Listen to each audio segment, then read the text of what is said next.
अस्सलामुअलैकुम वरहमतुल्लाहि वबरकातुहू। इत्तेहाद न्यूज में आप सभी का खैर मकदम है।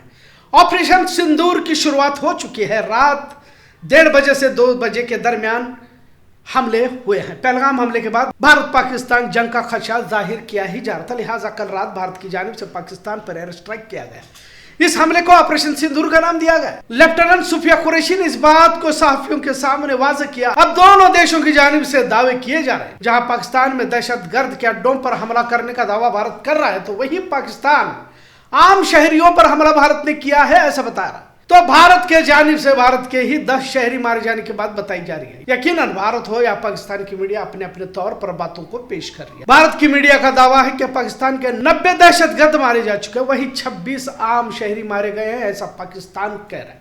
भारत की अगर गोदी मीडिया छोड़ दी जाए तो भारत की भरोसेमंद मीडिया से कुछ खबरें हासिल करके आपके सामने सही खबर रखने की कोशिश हम कर रहे हैं। आप इस तस्वीर को देखें। इसमें भारत का एक फाइटर जेट मार गिराने का दावा पाकिस्तान की जानिब से किया जा रहा है। इस खबर को हमने विदेशी मीडिया से लिया है। राइटर्स की यह तस्वीर है जिसमें एयरफोर्स का हवाई जहाज मार गिराने की बात बताई जा रही है। वही पाकिस्तानी मीडिया झूठ बोलते हुए 5 फाइटर जेट, जिसमें 3 राफेल, एक Su-30 और एक मिग हवाई जहाज होने का वो दावा कर रहा है। भारत की जानिब से भी पाकिस्तानी फाइटर जेट गिराए जाने का दावा किया जा रहा है। भारत ने अब तक 7 जगहों पर ऑपरेशन सिंदूर के तहत हमला किया है। अहमदपुर, शर्किया, मुरीद के सियालकोट और शकरगढ़ और पाकिस्तान के कब्जे वाले मुजफ्फरबाद और कोटली शामिल है।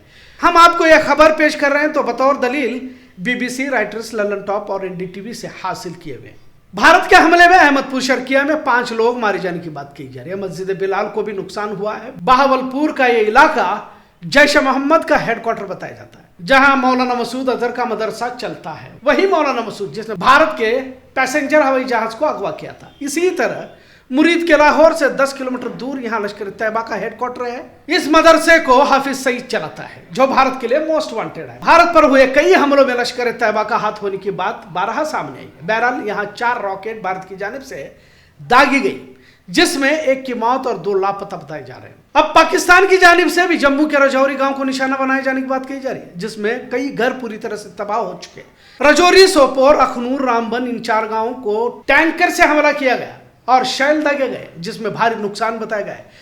10 लोगों के मारे जाने की बात सामने आई है। ट्विटर हैंडल से राजनाथ सिंह ने कहा कि इंसाफ हो गया, जय हिंद। वही पाकिस्तान ने एयरवाइन न्यूज से कहा कि पाकिस्तान अपने चुने हुए वक्त और जगह पर इसका जवाब देगा।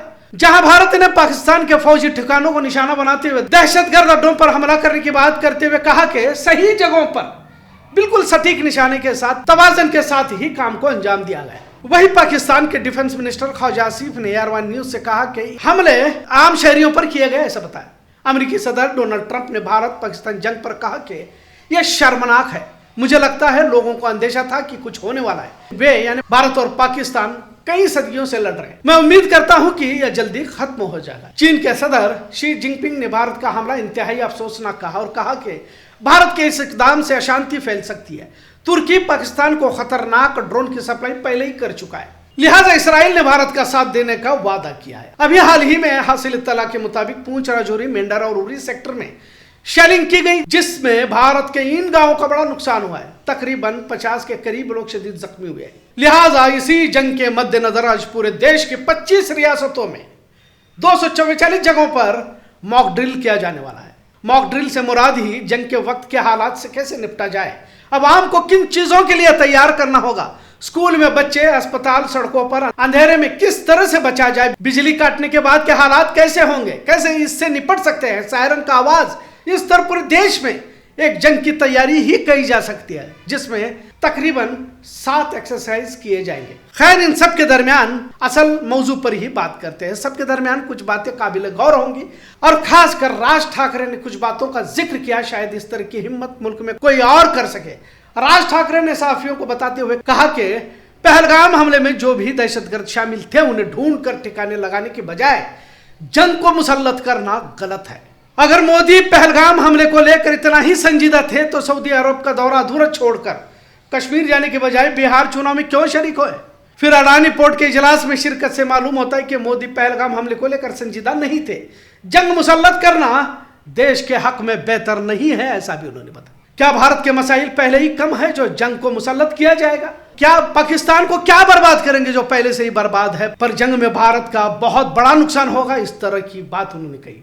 मॉक ड्रिल के बहाने मुल्क में जंग और खौफ का माहौल बनाने की जरूरत नहीं है, इस तरह की भी बात राज ठाकरे ने बताई। बजाय दहशतगर्दों को मारने के जंग की तरफ ले जाना हिमाकत ही कह सकते हैं, ऐसा बयान उन्होंने दिया।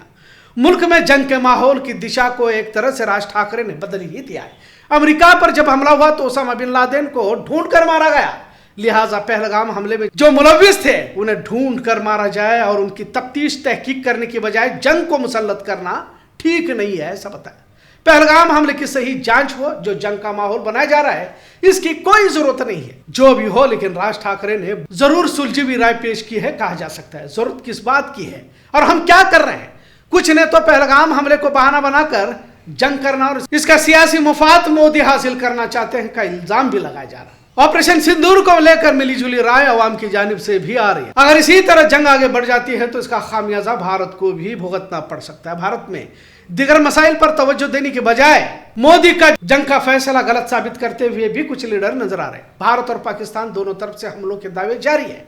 पाकिस्तान बड़ा हमला करने की धमकी दे रहा है तो भारत भी जवाबी कार्रवाई कर सकता है। पर इन तमाम में भारत के आम आवाम का क्या? और जंग को लेकर महंगाई किस हद तक और बढ़ सकती है? पहले से ही आवाम परेशान है। बेरोजगारी का फीसद और कहां तक पहुंच सकता है? इन तमाम के दरमियान जंग को लेकर देश के आम आवाम का क्या होगा का सवाल भी आज अहम बनता है। इतना जरूर। आज का मौजू कैसा लगा इस पर जरूर कमेंट करें। इत्तेहाद न्यूज देखने के लिए शुक्रिया। अल्लाह हाफिज। मला काय आपल्याकडे भारतात जो आता कुठे ते पहलगामला जो हल्ला झाला, मी ज्यावेळेला त्याच्यावरचं मी पहिलं ट्विट जेव्हा केलं त्यावेळेला मी सांगितलं होतं की ज्यांनी हल्ला केलाय त्यांना ते अतिरेकी दहशतवादी जे कोणी असतील त्यांना आपण धडा शिकवला पाहिजे आणि अत्यंत कठोर असा की त्यांच्या पुढच्या पिढ्यांना लक्षात राहायला पाहिजे। पण दहशतवादी हल्ल्याचं उत्तर युद्ध नसतं, कळलं का? युद्ध हे काय उत्तर नाही। आता अमेरिकेमध्ये 2 ट्विन टावर्स पाडले, पेंटागॉनवरती त्यांनी हल्ला केला म्हणून त्यांनी जरा जाऊन युद्ध नाही केलं, त्यांनी ते अतिरेकी ठार मारले। हे तुम्ही दुसऱ्या देशामध्ये युद्ध परिस्थिती आणायची आणि आता ते काय मॉक ड्रिल करायचं आणि मग ते सायरन वाजवणार वगैरे वगैरे, मुळात ही गोष्ट का घडली हे पण आपण लक्षात घेण्यासारखं आहे। मला असं वाटतं की थोडंसं अंतर्मुख होऊन आपण आपला विचार करणं खूप गरजेचं आहे। पाकिस्तानला काय बर्बाद, अगोदरच बर्बाद झालेला देश आहे तो, त्याला काय बर्बाद करणार तुम्ही? आणि प्रश्न असा आहे की ज्या अतिरेक्यांनी हल्ला केला त्या अतिरेकी अजून तुम्हाला हातात सापडलेले नाहीयेत। ज्या ठिकाणी इतके हजारो काय ज्याला आपण पर्यटक जिथे जात आहेत, इतकी वर्ष जात आहेत, तिथे सिक्युरिटी का नव्हती हे मला असं वाटतं हे प्रश्न जास्ती महत्वाचे आहेत। आपल्या देशामध्ये कोम्बिंग ऑपरेशन करून ह्यांना हुडकून काढणं हे जास्ती गरजेचं आहे।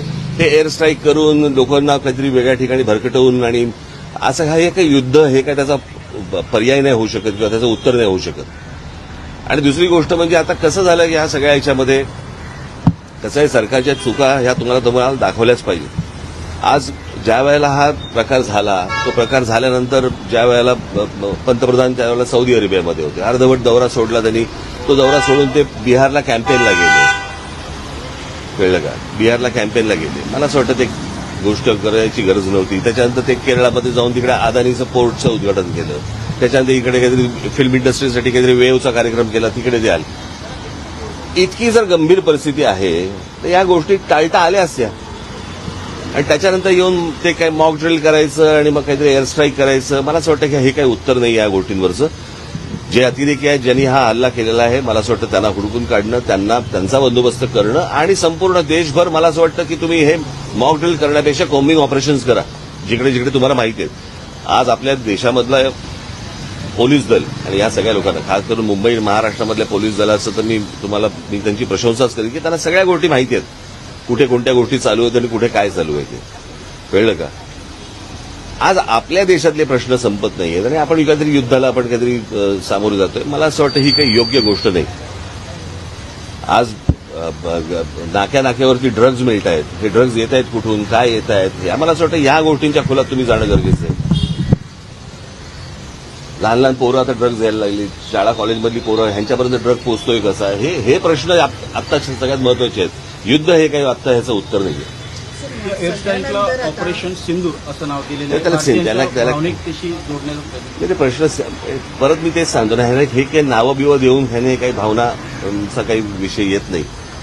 प्रश्न असा आहे की तुम्ही नक्की काय पाऊल उचलताय, आणि हे इतके दिवस जे काही कार्यक्रम जे झाले ह्या कार्यक्रमांची काही आवश्यकता नव्हती.